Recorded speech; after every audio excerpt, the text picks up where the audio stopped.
So this one's a kind of interesting one. A while back, I decided to upgrade the headlights in my 95 Explorer to LEDs. Um, it wasn't so much about battery or energy saving or anything, as much as for some reason I kept burning out headlights in the car. And I was getting tired of replacing them. It was getting a little bit expensive. And so even though LED headlights cost about 3 times the price of a nice classic headlight, you replace them far less often. And so that alone was going to add up to savings. And I did actually notice a slight performance increase in my car by putting them in. Not so much that the car drives any better. I mean, it is misfiring on one cylinder, so that doesn't really help. But more so that when I turn on the headlights, other things don't dim quite so much. It is an old car. It has a lot of old car problems. So I was really glad when I was able to swap in these new headlights. It's very, very easy. The only major issue that I had with it is that for some reason the way that the headlights were built, the regular and high beams were inverted. So I just swapped the pins on my connector in my car in order to make the headlights function the way that they were supposed to. When I was putting everything in, the LED headlights have a CAN bus in the middle of them. I believe they call it a CAN bus for them. From what I understand, it's essentially a load resistor, and that's something so that the car senses a load that a headlight does exist, and that way newer cars won't give you an error saying that the headlight's missing. It's the same thing like if you have a blinker go out in your car. If the blinker goes out, you turn on the blinker, it starts flashing really quickly. If you replace it with an LED, you're going to have the same issue because the car doesn't sense enough of a load to realize that it's not an open circuit. So there's a long cable on the headlight, the LED headlight, with a little adapter in the middle. And as I was trying to put everything in, I zip tied the cable using one of the zip ties that it came with to kind of secure it in place. Well, I think I zip tied it too tight because over time, at some point, something happened and it, I guess, cut itself in the middle.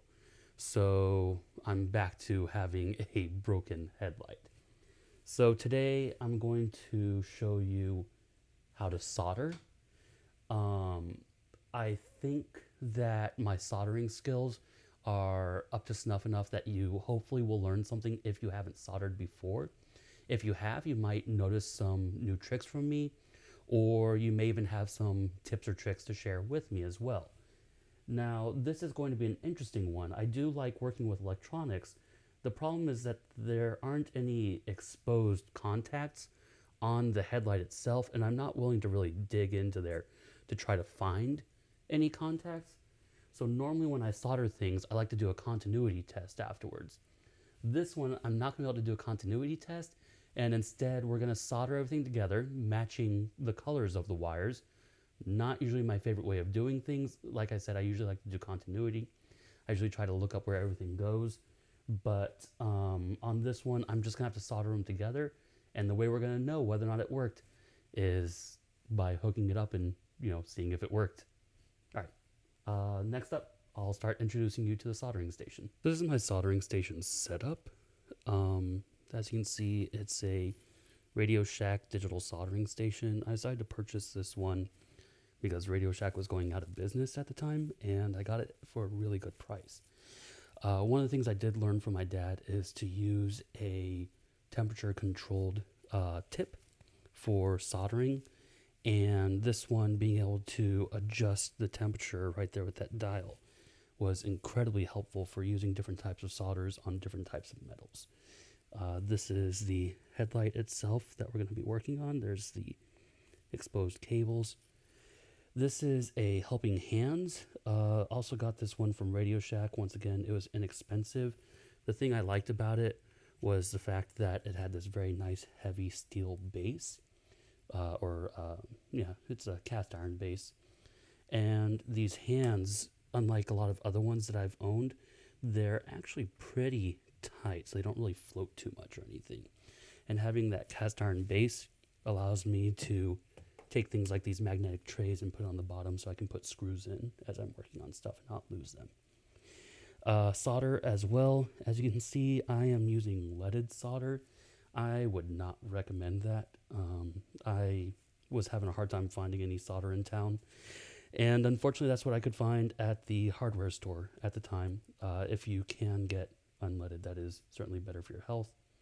Here's the actual soldering iron and the base for it. Always have some tip cleaner.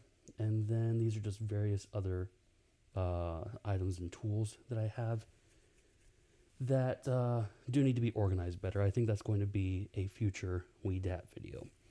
So the first thing I'm going to do is I'm going to turn on the soldering iron. This is part of the workflow that was taught to me by my dad. And while that's heating up, I'm actually going to grab this paper towel piece and I'm going to go wet this. So this is one of the things that my dad taught me is I know that a lot of times when you do soldering that it's better to use like gold shavings or something in order to clean your tip. My dad had shown me that using a wet paper towel or a wet sponge is just about as effective. I shouldn't say just about as effective, but in a pinch it does work out nicely, and I've just never gotten around to buying an actual tip cleaner. So I'm going to go ahead and dampen this up.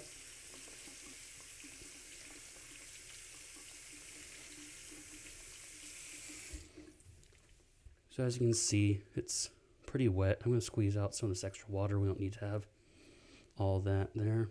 It's really there just to kind of get the solder off. As you can see, this side's been well worn. And I'm just going to place this back with the soldering iron.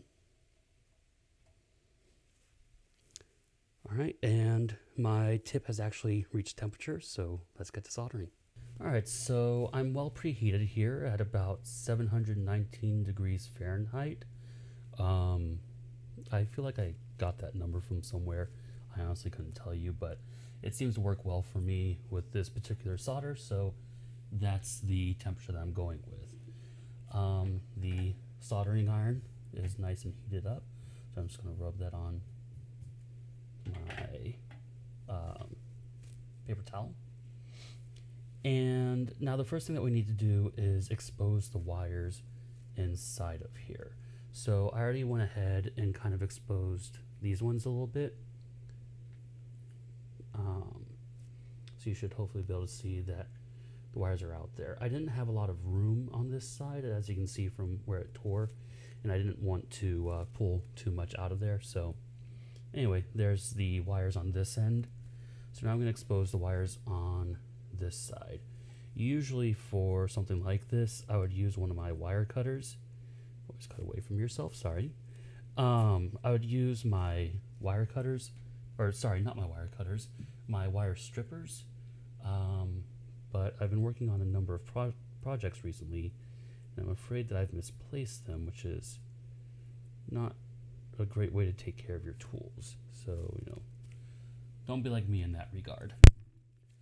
So in order to get this sheathing off of the outside, what I'm going to do is I'm going to use a knife for this part of it.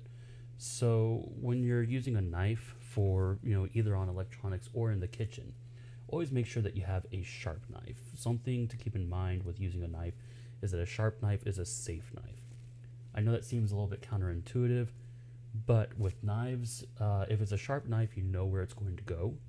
So you can kind of rest assured knowing that it's going to go where you're directing it and the direction in which you're applying force.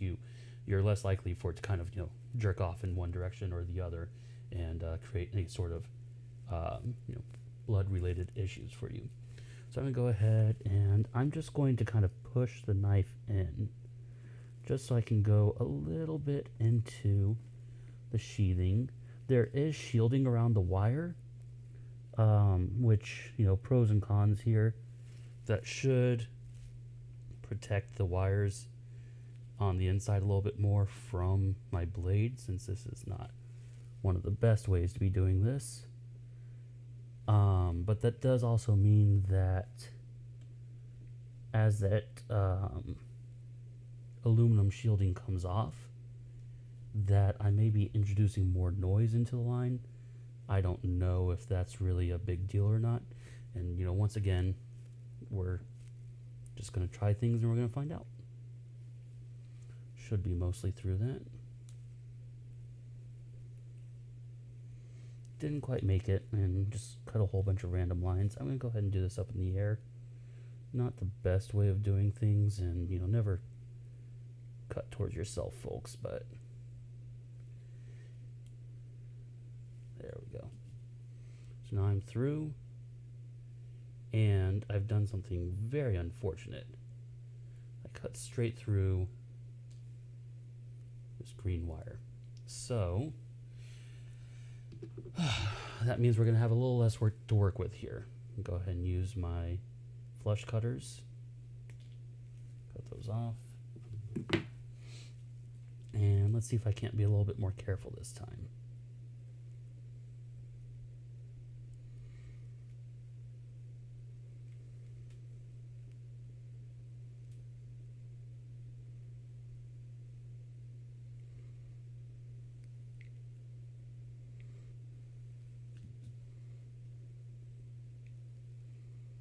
There we go.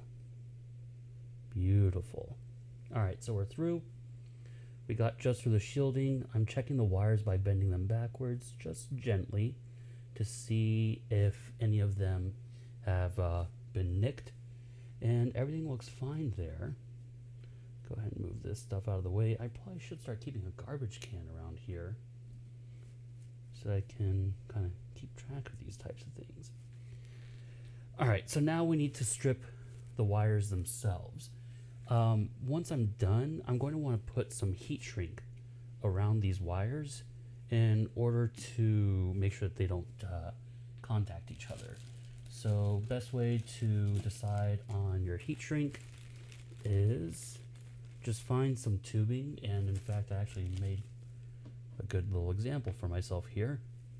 Find some tubing that your wire fits snugly into, or actually kind of loosely. You don't want it to be too snug, otherwise when it shrinks you're going to have an increased likelihood of it tearing if it shrinks too much around everything. And since most of these wires are going to be somewhat exposed-ish, and you know, I'm just kind of doing a repair, I'm not too concerned about color matching all of these. So now for stripping the wires themselves, I'm going to show you a few different methods for stripping wires. And I'm also going to tell you one method to avoid. The first method to avoid, and this is a method that I was taught by my dad, and I've done a number of times myself too. Don't use your teeth to strip wires. I have a lot of chipped teeth from doing stuff like that, so don't use your teeth on this stuff. That's not the best way of doing things. You can use a knife to try kind of coaxing the my goodness, I'm going to call it the sheath off of this. I know that there's a correct term for it, and it's just kind of not coming to mind right now. But you can try using a knife to coax it off. You can try using something like these flush cutters, wire cutters. I've seen people use scissors and stuff. So the trick is to get a good grip on one side of it, and then to gently start gripping with your cutters. And I like to use my thumb as a use mechanical advantage on my thumb, just kind of push away there. And then on top of that, this hand, I try not to lever it. Like, I'm trying not to use my thumb as a fulcrum, because I've noticed that oftentimes I end up gripping too much with this hand and I end up breaking things. But this is, I don't know how easily you can see that, and I'm not sure that my camera can pull focus on that, but that is an exposed wire. So I'm going to go through, I'm going to do that on all these other ones. The reason I'm going to, oops, my goodness, I'm just making lots of mistakes today. Go ahead and cut these down. I accidentally cut through the majority of the wires on that one, not super helpful of me. So the reason that I'm going to actually strip all these wires before I start is if I strip solder, then as I go through and have more and more wires soldered together, I'm going to have less real estate for myself to get a grip on everything. So I'm just doing all the work ahead of time so that I don't get myself too much into that situation.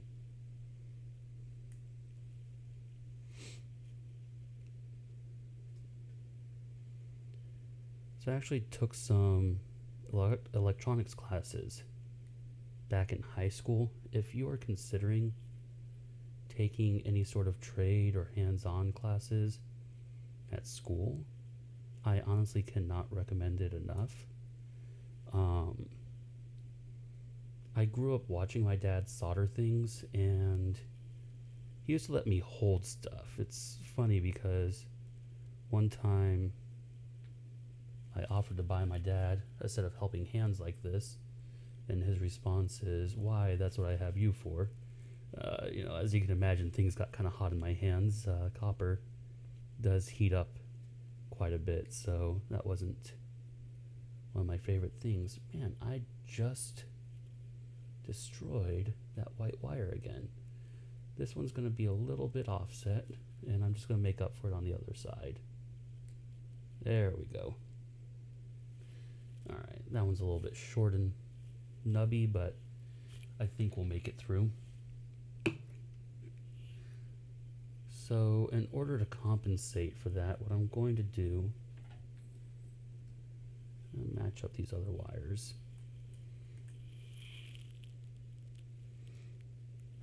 Boy, that's going to lose me a little bit.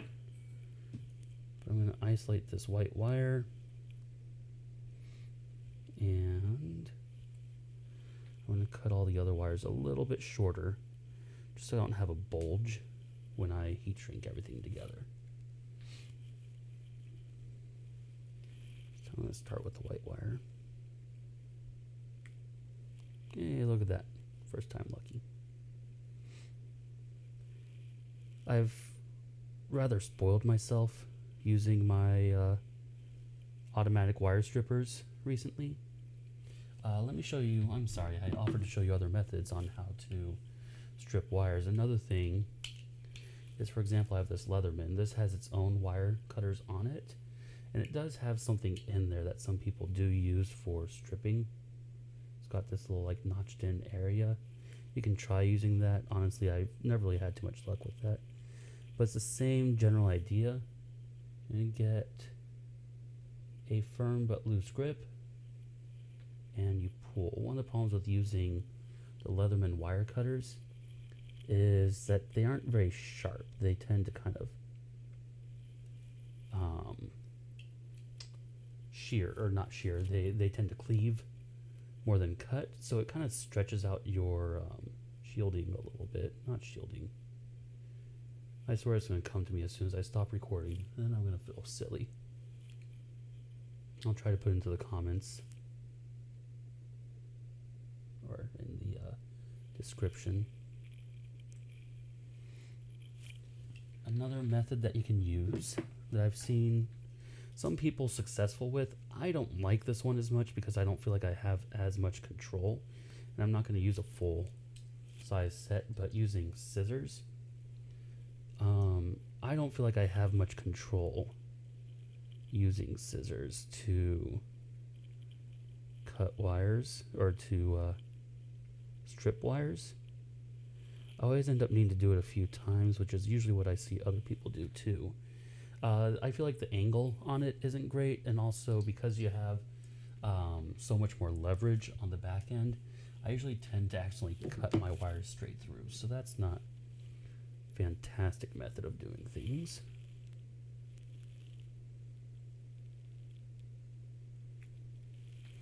There we go. All right, all my wires are stripped now.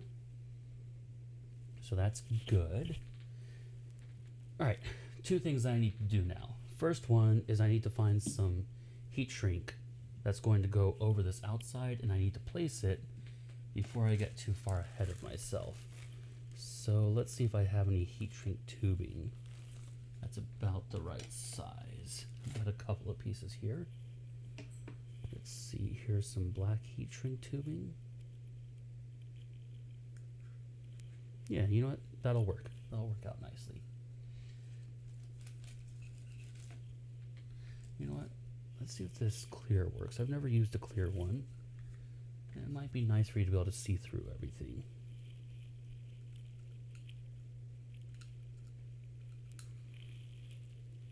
It's a little loose, but I think it'll work. Yeah, I think it'll work. So I'm going to go ahead and cut my heat shrink tubing down to about the size that I think it's going to need to be, which it would be nice for it to cover up all this stuff. Because I ended up making everything so short, I might have to cut this a little bit shorter than I would like. But let's see here. You can always go shorter. You can never go longer. I'm going to try, you know what? I'm going to use this as my reference instead.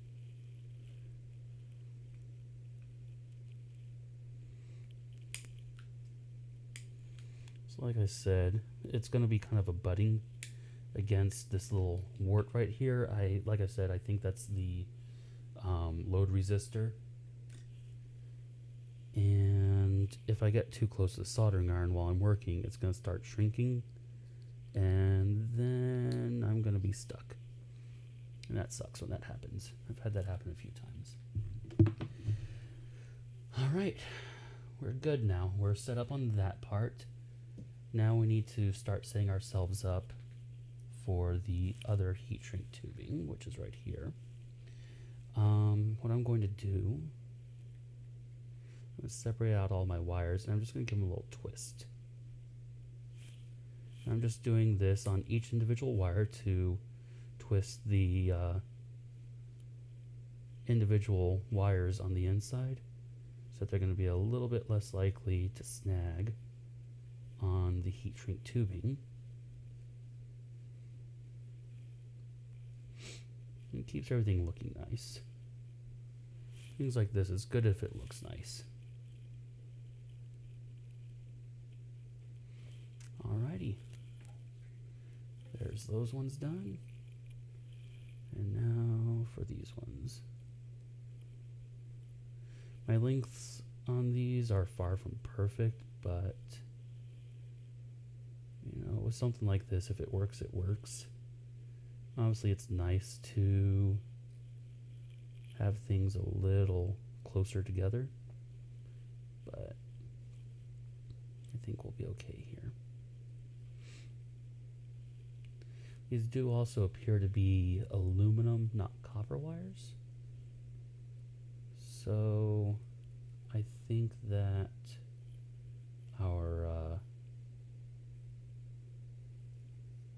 how exact we need to be isn't super necessary on everything. Okay, there we go. All of them are nicely twisted. And I'm going to go ahead and start putting them into, get ready to start putting them into my helping hands. So let's work on this first one.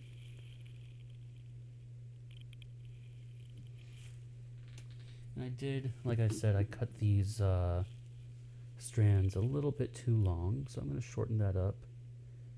Let me first get, there we go, my heat shrink tubing on. I'm going to do this red one first. Heat shrink tubing goes on right down there. It's a little bit close. I'm going to actually make that a little bit shorter. It's a shame to waste that tiny bit, but it is what it is. This stuff isn't way too expensive, and it's better to just try to get it right instead. There we go. And like I said, my wires here are a little bit too strong or too long, how much I revealed. So I'm just going to clip that down so I have similar length on both sides. Now I'm going to clip this into my helping hands. Helping hands are, I mean, as said by the name, helpful. I mean, these things really can be a lifesaver sometimes in terms of trying to get your wires to each other. So I don't think I'm gonna have a lot of luck setting this into my helping hands. You know what, I might. Let's see. Let's try getting it around this big part. There we go. Maybe let that, yeah, that will work. Kind of untwisted my wire a little bit there. Let's get that fixed.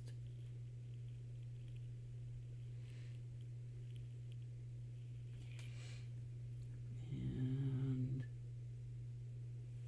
touching. There we go.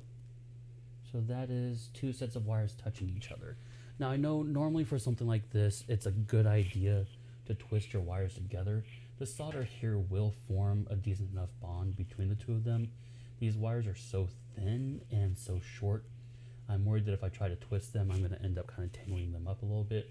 I think the solder there is going to end up holding it together quite well. So with solder, when you're trying to solder things, you want to get heat to heat. So that means that you want to heat up your wires and then bring your solder in so it just kind of paints itself right onto there. And let's see, maybe I can zoom in on that. I don't know how well you can see that right there, but that is a pretty decent soldering joint. The way that you can tell that a soldering joint is good or not is, number one, does it look shiny? If it looks a little bit dull, then more than likely you didn't get it quite hot enough. If it's got too many spikes on it, you probably didn't get it hot enough. I think if it got too dull, if I remember correctly, that's actually that you got it too hot. If it's got spikes, usually that means it wasn't quite hot enough, so you want it to look smooth. If you've got like a bulbous form on it, and that means you used too much solder. Just kind of back off on that a little bit. All right, so now I have my heat shrink tubing over my joint, and all I'm going to do is I'm actually just going to very, very gently go over it with my soldering iron. I know a lot of people like to use lighters for this, but I don't want to keep a lighter over here, so just use what you have. Use a heat gun too. Heat guns are not quite so precise, so I'd end up shrinking that and the tubing down here, so there we go. I'm just going to do it that way. Good. First one down.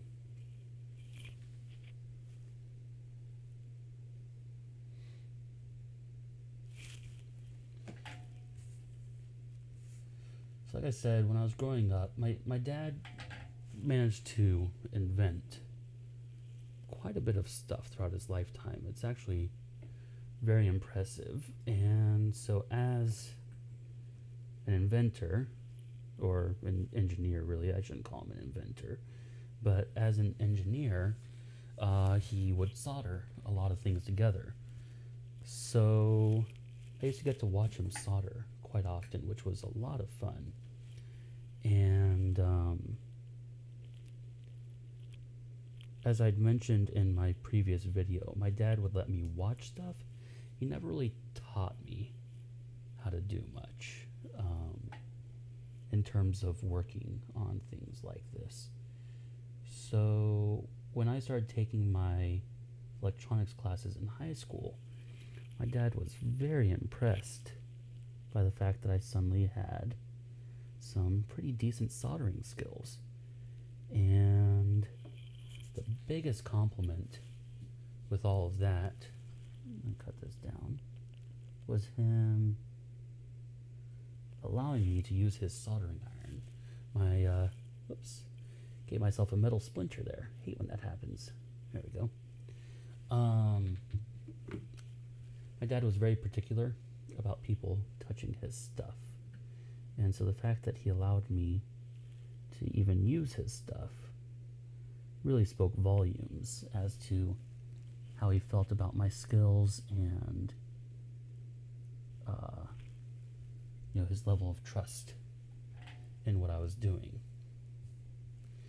And I'll never forget, as I showed you about bringing the heat to the metal and then the solder to the heat, I remember one time him showing me this really cool trick where he took the solder and pulled it onto the soldering iron just like that, and then painted it onto the wires. And when it heated up,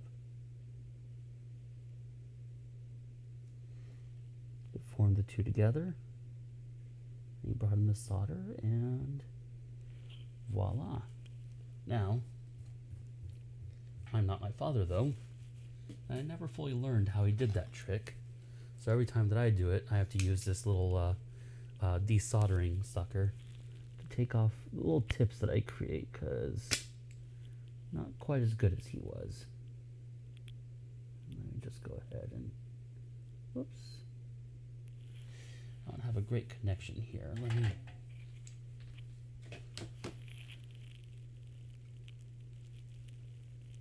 align these a little bit better.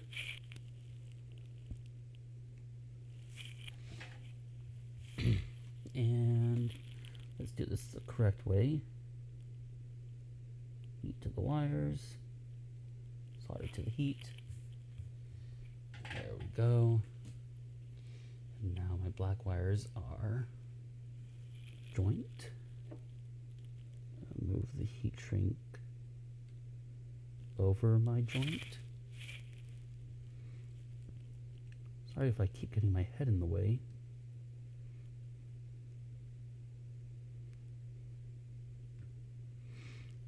Yeah, I didn't really align those too well, so I'm having a hard time getting past the joint that I created. There we go. That works. Good, that's pretty well aligned. And shrink the heat shrink.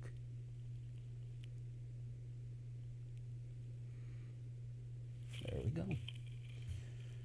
Another thing that was a little bit funny about my dad is that he felt electrical tape could fix everything. I mean, if a wire was broken, electrical tape it. If it was exposed, electrical tape it. For some reason, he hated duct tape. He thought that duct tape was disgusting and a terrible way of repairing things. Yet he always insisted on wrapping everything up in electrical tape. And it was funny because, of course, over the years, the electrical tape starts coming undone. It's not really great in terms of longevity. And so we ended up with exposed wires again over time. And recently, I was trying to work on a couple of light switches at my mom's house, and when I went into the wall behind the switch, I went to go pull off the wire nuts, and I found electrical tape. My dad's signature just sitting in there, and I could not believe that this man used electrical tape on 120 volts AC in the wall like that. But my father was who he was, and for some reason that's one of the things that he did. I prefer using heat shrink because I want to know that my work is going to stay intact.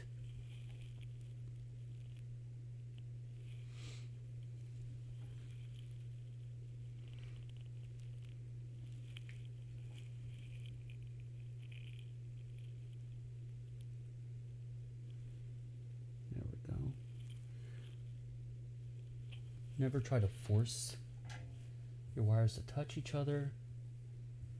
Always make sure your helping hands get to the angle that you need.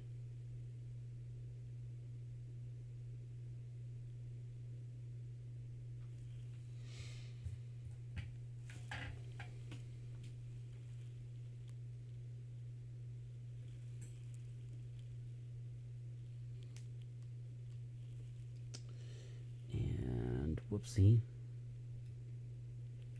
I managed to accidentally move my heat shrink up on that one.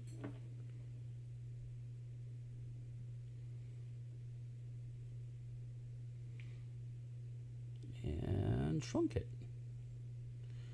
Let's see if I can get it over the joint. There we go. Just barely. Just clean that up a little bit. And shrink it.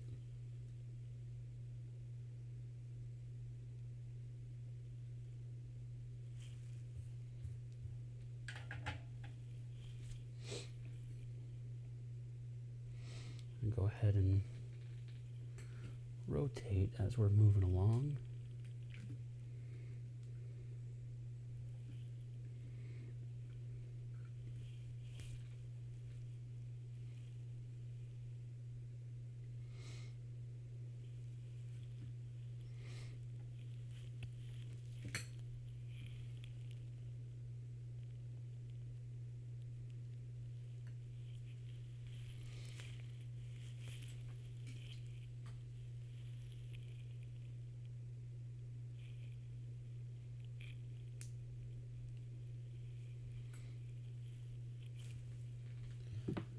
So I love spending time soldering.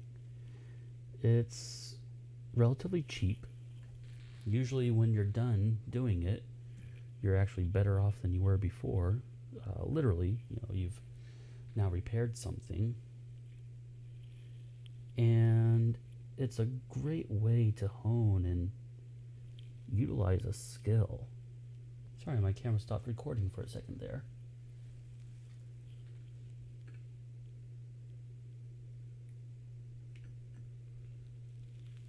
As I was saying before the camera stopped recording, something like soldering for me is almost like meditation. And the best part is that I actually have a verifiable result when I finish. If you've ever considered learning how to solder and learning how to work with electronics, I cannot recommend it enough. It's very cathartic, and it's great knowing that you did something so wonderful to help yourself.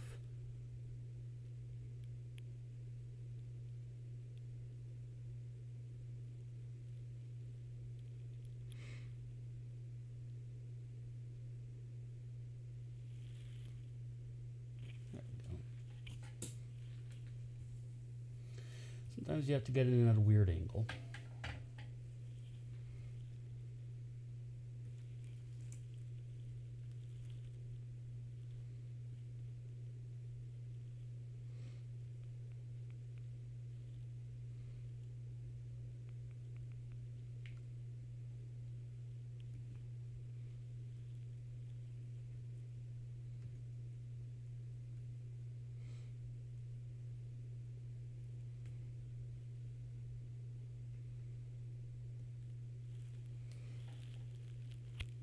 Oops. Seem to have snagged down here. All the more reason try to line things up. And I assure you this wouldn't be an issue if I'd bothered twisting my wires together. But like I said, I didn't really have a lot of room to work with. And sorry that we're jumping around a little bit here. I didn't realize that I was so low on space on my camera's memory card and ended up filling that up. And I also apologize if the audio before this has been a little bit wonky. The line in on my microphone for my lapel seems to have become disconnected at some point. So hopefully the audio before this is all right, and I obviously am going to find out once I'm editing. Before everything got disconnected, one of the things I was mentioning, and I don't know if it got recorded or not, was about how my dad used to love using electrical tape for everything. And about how I don't like using that because it's not most professional way of shielding wires. And almost immediately after that, I was working on one of these and I did a bad soldering joint where the wires were actually kind of connected a little bit more like that. And my heat shrink got caught on the wire and tore. And unfortunately, I had to wrap it up with electrical tape. There we go. So that was unfortunate, but you know, it is what it is. And we move on. So I'm just going to keep rotating this. I'm now down to my last 2 wires on everything, so that's exciting. And like I said, normally on this I would be doing continuity tests along the way as I'm working, making sure that my soldering joints are as effective as they look. But oh my goodness, I'm hitting things.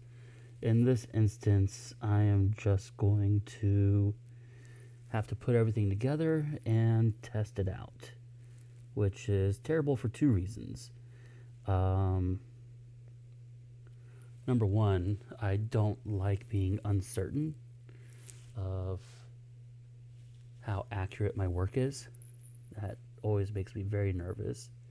And number 2, I don't know if this is a similar phrase or belief or whatever held in other professions, but one of the things that my dad used to always tell me when I was working on electronics is that if you close up the project before you've tested it, you've now broken it. So we're going to try to find some way to test this without closing everything up first. And if possible, great. And if we're not comfortable with it, then we're just going to have to close it up and pray that we didn't break it. Just trying to get these wires well aligned.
Alrighty, we are on to the last wire, the notorious white one.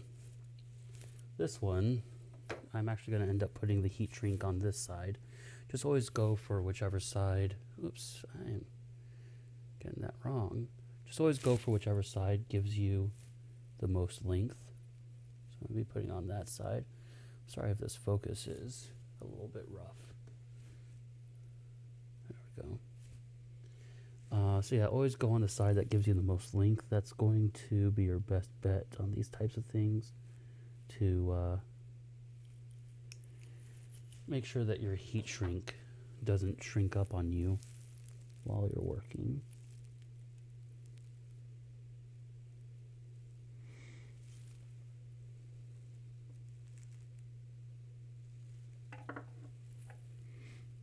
Whoops, look at that, just pulled that right off. Let's get that back in there. There we go.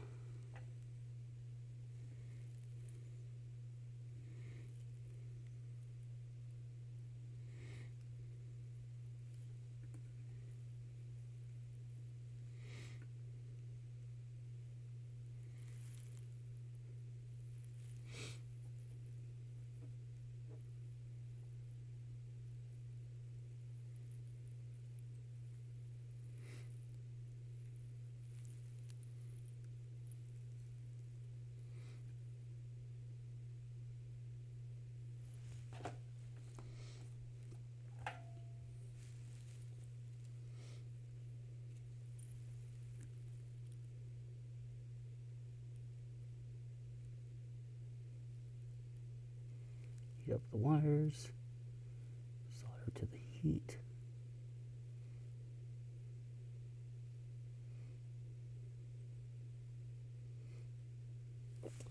And that, for the last one, was a very ugly joint. So I'm going to cut off that tip there. And it appears that I have my answer on what causes sharp points, and it would appear overheating the solder. But if I'm wrong, feel free to correct me. I'm wrong often, and that's okay. That's how we learn stuff. Wow, I really got that hot. I have shrunk my heat shrink straight onto the wire. That sucks. Alright, so since that is the final wire, in theory I could leave that exposed and then just have the outer heat shrink take care of it. I don't feel great doing that, so I'm going to use my dad's trick. And I'm going to use, there we go, electrical tape. Just going to go ahead and do a nice little cut right there. Gentle cut, remember. Sharp knives are safer. You know what they're going to do.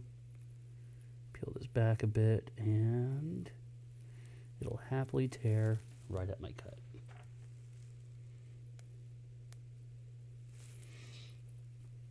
And I'm going to go ahead and release that. That's not necessary to hold on to anymore.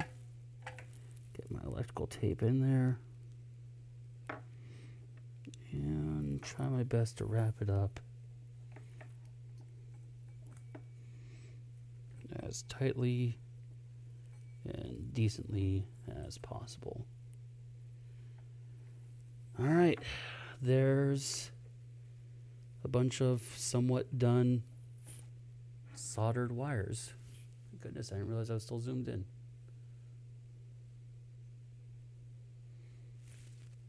There we go. So yeah, those are soldered wires. And I think what I'm going to do is I'm going to go and test this out before I fill in this heat shrink tubing. So let's go and hook it all up. So we're here at the car engine, and we're going to go ahead and open up this headlight cover. Oh, and proceed to hit my microphone with it. There we go.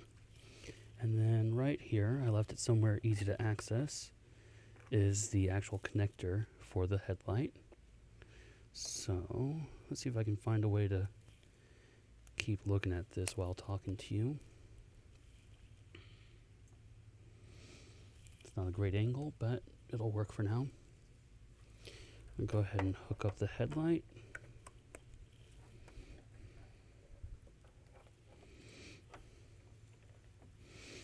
There we go. The headlight itself is hooked up. I'm just going to set it right here so that we can go and test it out. It is a little after 1 in the morning, so we're going to try to be quiet since we're at an apartment complex.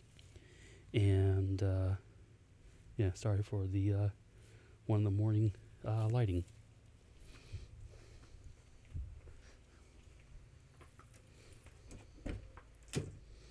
So let's try turning on the headlights.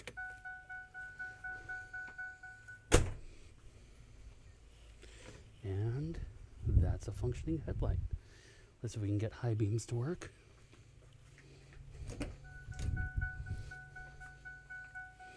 Let's take a look like that. And it is switching for high beams. It would appear that we've done this right. Alright, let's go heat shrink everything and close it up and call it a day. Okay, so while the soldering iron is still hot, first thing I'm going to do is make sure I don't have any solder left on it. Go ahead and move this out of the way. And since we're wrapping up, I'm going to take my remaining heat shrink and place it with my miscellaneous soldering stuff. And now it's going to be kind of hard to see, but right here I do have a clear heat shrink on the wires. So I'm going to move that over the group of wires that I just finished soldering together.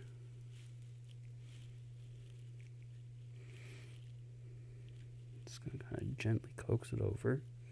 Like I said, we're using a clear heat shrink so that we can just kind of, admire our work afterwards and get an idea of what everything looks like inside there. There we go.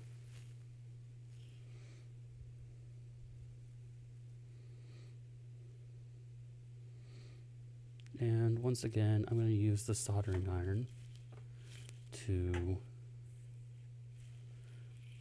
shrink the heat shrink tubing. I'm just very, very gently and lightly brushing it across the tubing. I'm not actually using the tip or anything. You don't want to end up accidentally melting plastic onto your soldering iron tip. A dirty soldering iron does not solder well at all. That's why, like, when you go to the high schools and you see the soldering irons that they have there, and the kids have been melting them into the table and doing wood burning and stuff with it, and burning their backpacks, and oddly enough burning their hair and stuff with it. That's why they don't work very well, and don't want to do that to this soldering iron. There we go. All right, now that that is well shrunk in there, go ahead and clean this off again. I know that, ever since the invention of the soldering iron, essentially, there's been a debate on whether or not you're supposed to tin your tip. And my dad was very much under the belief that you should never tin your tip when you're done with your soldering iron, that it was pointless. You just wipe it off and you run it through some tip cleaner, which, if you can see that there,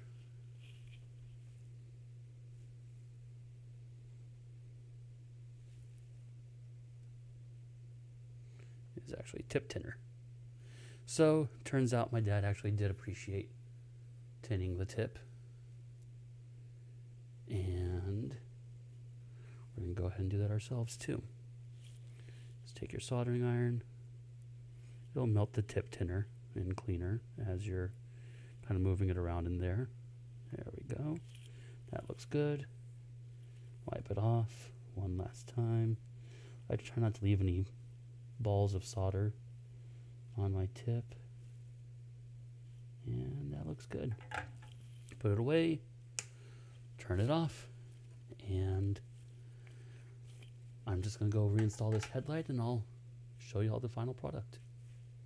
Thank you for spending time with me. I hope you enjoyed this tutorial or this demonstration on how to solder.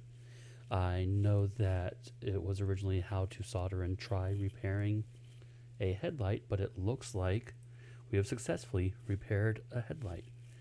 I hope all of y'all have learned something here today. I know that I made a few mistakes along the way, but I think we ended up with a good result, and a positive result is always a completed project. Thank you.